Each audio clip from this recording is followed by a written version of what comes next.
dans des instances internationales avec mes seuls sentiments. Je vous ai dit au début que 3 fois, mon peuple ne m'a pas suivi. Et je me suis incliné.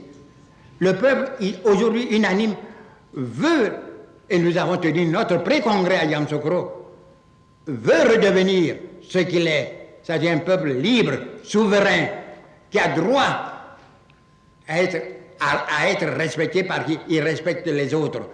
Pourquoi vous voulez que nous empêchions, nous, de parler? Êtes-vous sincère? Vous donnez des milliards, vous ne m'avez pas donné, je n'en veux pas. Mais vous donnez des milliards, vous donnez des milliards et des milliards à des pays qui soutiennent Israël. Vous voulez protester contre les États-Unis. Que ça vaut cette protestation? Est-ce que vous rompez les relations avec les États-Unis? Qui soutient Israël? Et ce n'est pas les États-Unis seuls, c'est tout le monde évolué. Les États-Unis, c'est le porte-parole, il parle au nom de tous. Nous ne sommes pas des enfants.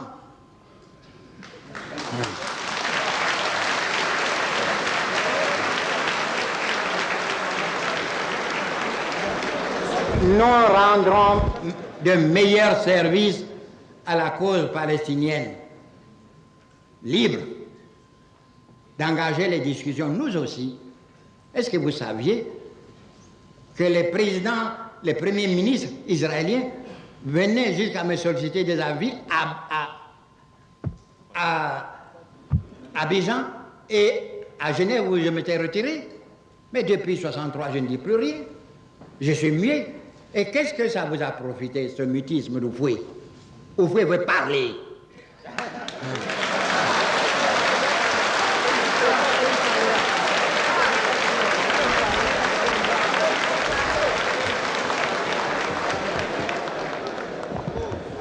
Monsieur le Président, Roger Bouzina de Nice Matin. N'entends rien. Oui. Roger Bouzina de Nice Matin. Alors, ma question ne sera pas une pétition de principe ni une déclaration de foi. Je voudrais simplement revenir à la communauté et au problème du cacao. Oui. Que pensez-vous à l'heure actuelle des pressions qui sont faites dans le cas de la communauté par la Grande-Bretagne pour pouvoir introduire des matières grasses non cocoïères dans la fabrication du chocolat? Est-ce que vous ne croyez pas que ça risque de déstabiliser une partie de votre économie nationale?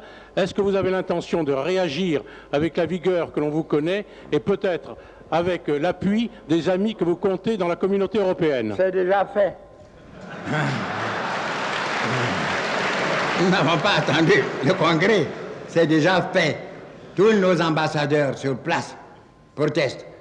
Et pour le moment, il n'y a que l'Angleterre, un ou deux pays. Mais la France, l'Allemagne fédérale, tous ces pays sont avec nous.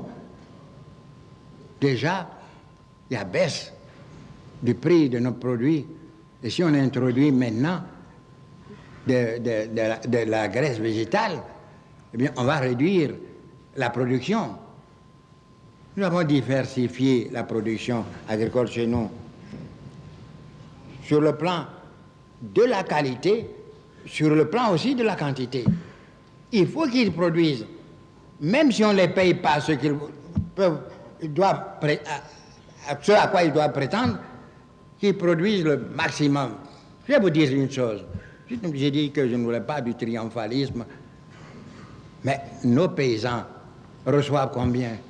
600 milliards CFA pour leur production de café, de cacao, de riz, de coton, de bananes, d'ananas. Si j'avais même, sur quelques 1500 milliards que reçoit le pays, si j'avais même du pétrole, est-ce que vous croyez que je pourrais redistribuer 600 milliards à chaque individu?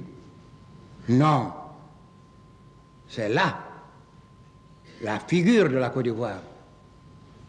Nos paysans reçoivent directement de l'argent dont ils disposent pour leur équipement, pour améliorer leur niveau de vie, pour améliorer leur cadre de vie. Nous leur demandons de produire davantage. Un jour viendra où les choses ne seront pas comme elles sont aujourd'hui. Donc ils doivent travailler. Et si on veut introduire des matières grasses dans le cacao, pour réduire d'1 centième la production, mais nous protestons. Ce qu'on attend de nous, mes frères, attendent de moi, c'est l'effort. Le résultat ne m'appartient pas. Mais nous sommes là à crier. Même dans le désert, nous continuerons à crier pour que justice soit faite. Et un jour viendra, on nous entendra. C'est pour cela que je vous ai dit aux autres, il ne faut pas me mettre le bâillon. C'est pas vrai, il faut que nous puissions parler maintenant. Il faut que nous puissions parler, que nous disions ce que nous voulons. On nous écoutera. Mais ne nous ramenez pas à des muets. Nous avons la langue. Il faut qu'elle parle. Et notre langue est libre. Chez nous, on dit, quand on a le bœuf sur la langue, on ne peut pas la remuer. Il n'y a pas de bœuf sur ma langue. Monsieur le Président, quelle appréciation faites-vous de la visite du président en exercice de l'OUA dans le pays de la ligne de front? Deuxièmement, l'UNESCO, l'une des institutions les plus prestigieuses du système des Nations Unies, est confrontée actuellement à un problème très difficile, né essentiellement du concept du nouvel ordre mondial de l'information et de la communication. Pouvez-vous donner votre sentiment sur la situation qui prévaut actuellement à l'UNESCO? Merci, Monsieur le Président. Vous avez posé 2 questions. Nous avons encouragé notre jeune frère, le président Abdou Diouf, président en exercice de l'OUA, de prendre contact avec nos frères de l'Afrique orientale. Nous faisons tout ce que nous pouvons pour qu'il y ait la communication. Nous faisons tout. Nous ne rencontrons pas la compréhension. Et Abdou est parti avec je dirais même notre bénédiction pour tenter de faire quelque chose. Il a fait son devoir. Voyez-vous, l'ONU, quand elle a été créée, nous n'étions pas encore des États indépendants. Et l'ONU a voulu ramener au Conseil de sécurité et à l'Assemblée générale les problèmes posés pour la recherche, la défense, le maintien de la paix. Et a préféré créer en même temps des organisations à caractère technique pour traiter des problèmes techniques. BIT, voyez-vous, quand on parle de l'UNESCO, les États-Unis sont déjà partis de BIT. Il faut que nous fassions beaucoup attention.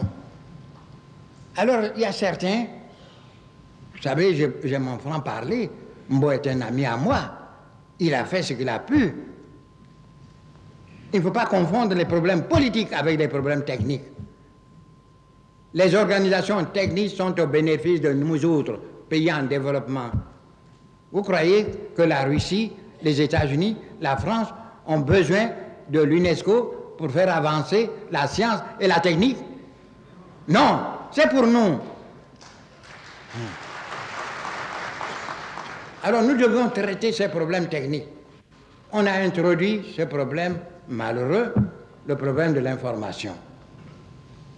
Mbo a cru faire son devoir, mais il se trouve quand on s'engage dans cette voie-là, il y a des problèmes politiques qui arrivent à vous surprendre. Ce sont ces problèmes politiques qui divisent le monde. Je l'ai dénoncé moi-même dans mon rapport au Congrès. Ce sont ces problèmes-là qu'on doit de plus en plus éviter pour que les organisations spécialisées se consacrent à leur raison de développement, de sciences, de techniques, de bureaux internationaux de travail, et qu'on n'engage pas nos frères. Je ne peux pas vous dire davantage. Il y a des gens qui se servent de nous, qui posent des problèmes, et quand ces problèmes deviennent compliqués, ils se dérobent et nous laissent seuls. Les États-Unis ont retiré leurs cotisations. Est-ce que vraiment les Africains, dont certains disposent des milliards et des milliards s'ils veulent parler de solidarité, et ce n'était pas une occasion pour remplacer le fonds qui manque à l'UNESCO? On ne le fait pas. Ce sont des choses qui ne se traitent pas dans la rue. Je vois Mbo, je dis ce que nous avons fait des démarches de façon discrète, mais les résultats n'ont pas répondu à notre attente. Ce n'est pas la peine de traiter de ces problèmes-là sur la place publique. Voilà ce que je tenais à vous dire. Nous ne sommes pas indifférents à ce qui se passe. Nous faisons ce que nous pouvons.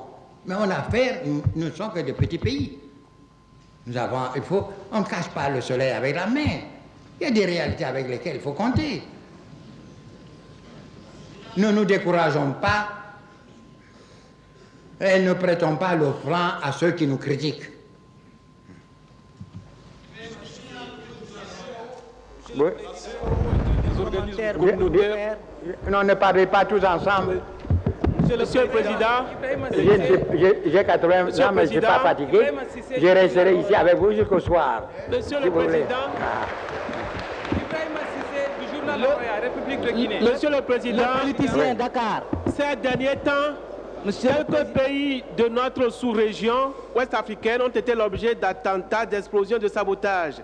Vous n'avez pas manqué de manifester à cette occasion votre indignation contre de tels actes.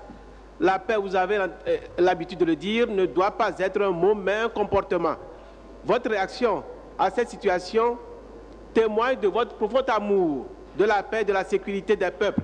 Et dans ce combat contre le terrorisme, quelles vous semblent être les mesures les plus efficaces à prendre pour garantir la paix et la sécurité dans notre sous-région?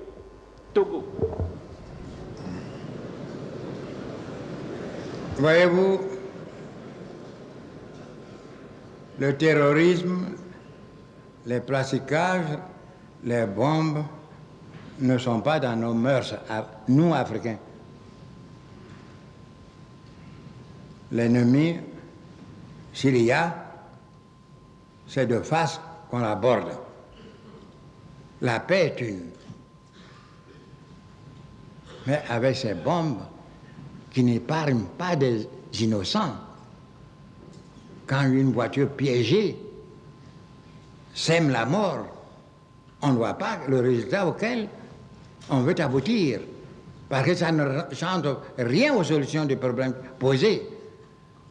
Alors nous, qui n'avons pas les moyens